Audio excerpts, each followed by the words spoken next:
Hello guys, welcome back to my YouTube channel. In today's video, I'm going to show you how to withdraw money from Prizepicks without bank account.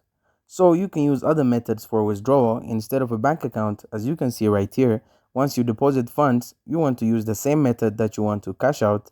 So you can do credit or debit card.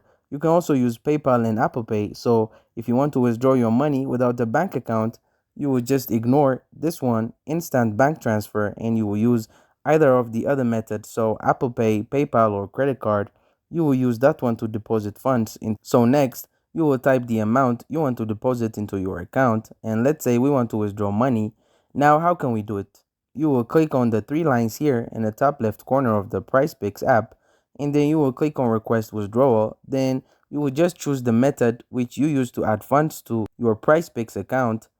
So for example, Apple Pay, and that's going to send the funds to your Apple Pay, and no bank account will be required, and that's it.